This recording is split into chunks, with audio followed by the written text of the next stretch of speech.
once knew a nigga whose real name was William. His primary concern was making $1 million, being the illest hustler that the world ever seen. He used to fuck movie stars and sniff coke in his dreams. A corrupted young mind at the age of 13. Nigga never had a father and his mom was a fiend. She put the pipe down, but for every year she was sober, her son's heart simultaneously grew colder. He started hanging out, selling bags in the projects, checking the young chicks looking for hit and run prospects. He was fascinated by material objects, but he understood money never bought respect. He built a reputation cause he could hustle and steal, but got locked once and didn't hesitate to squeal. So criminals he chilled with didn't think he was real. You see, me and niggas like this have never been equal. I don't project my insecurities on other people. He fiended for props like addicts with pipes and needles, and so he felt he had to prove to everyone he was evil. A feeble-minded young man with infinite potential, the product of a ghetto-bred capitalistic mental. Coincidentally dropped out of school to sell weed, dancing with the devil, smoking till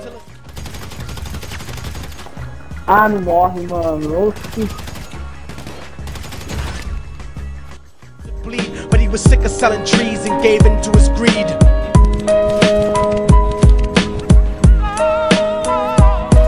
Everyone trying to be trife never faced the consequences. You probably only did a month for minor offenses. Ask a nigga doing life if he had another chance. But then again, there's always the wicked that knew in advance. Dance forever with the devil on a cold cell block. But that's what happens when you rape, murder, and sell rock. Devils used to be gods, angels that fell from the top. There's no diversity because we're burning in the melting pot.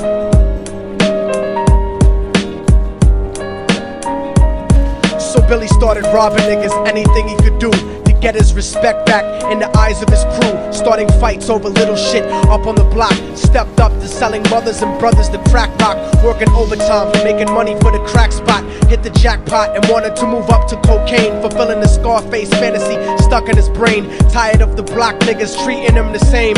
He wanted to be major like the cutthroats and the thugs. But when he tried to step to him, niggas showed him no love. They told him any motherfucking coward can sell drugs. Any bitch nigga with a gun can bust slugs. Any nigga with a red shirt can front like a blood. Even Puffy smoked the motherfucker up in the club. But only a real thug can stab someone till they die. Standing in front of them, staring straight into their eyes, Billy realized that these men were well guarded, and they wanted to test him before business started. Suggested raping a bitch to prove he was cold-hearted. So now he had a choice between going back to his life or making money with made men. Up in the sight, his dreams about cars and ice made him agree a hardcore nigga is all he ever wanted to be. And so he met them Friday night at 2:45.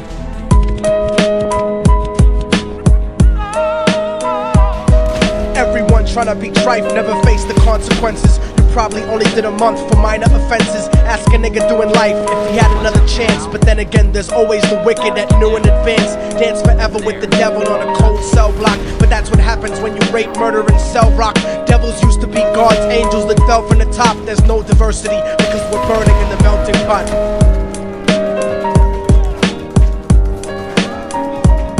They drove around the project slow while it was raining, smoking blunts, drinking and joking for entertainment, until they saw a woman on the street walking alone, 3 in the morning, coming back from work on her way home. And so they quietly got out the car and followed her. Walking through the projects, the darkness swallowed her. They wrapped her shirt around their head and knocked her onto the floor. This is it, kid, now you got your chance to be raw. So Billy yoked her up and grabbed the chick by the hair and dragged her into a lobby that had nobody there. She struggled hard, but they forced her to go up the stairs. They got to the roof and then held her down on the ground, screaming, "Shut the fuck up and stop moving around." The shirt covered her face, but she screamed and clawed. So Billy stomped on the bitch till he broke in her jaw. Them dirty bastards knew exactly what they were doing. They kicked her until they cracked her ribs and she stopped moving. Blood leaking through the cloth, she cried silently.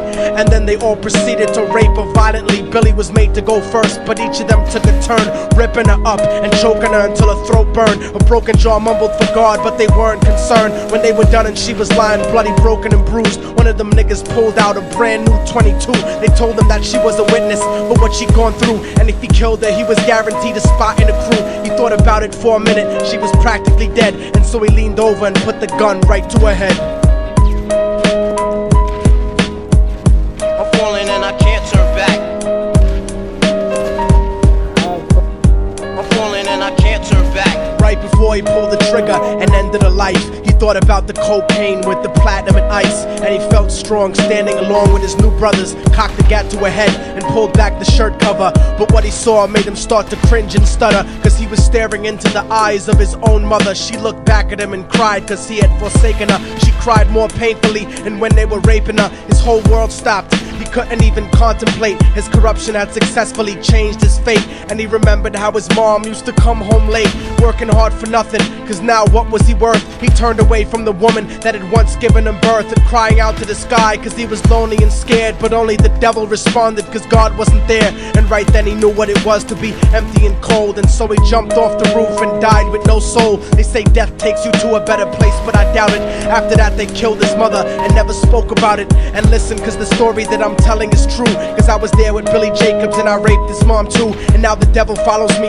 everywhere that I go. In fact, I'm sure he's standing among one of you at my shows, in every street cipher listening to Little Thug's flow. He could be standing right next to you and you wouldn't know. The devil grows inside the hearts of the selfish and wicked. White, brown, yellow and black color is not restricted. You have a self-destructive destiny when you're inflicted, and you'll be one of God's children that fell from the top. There's no diversity because we're burning in the melting pot. So when the devil wants to dance with you, you better say never, because a dance with the devil might last you forever.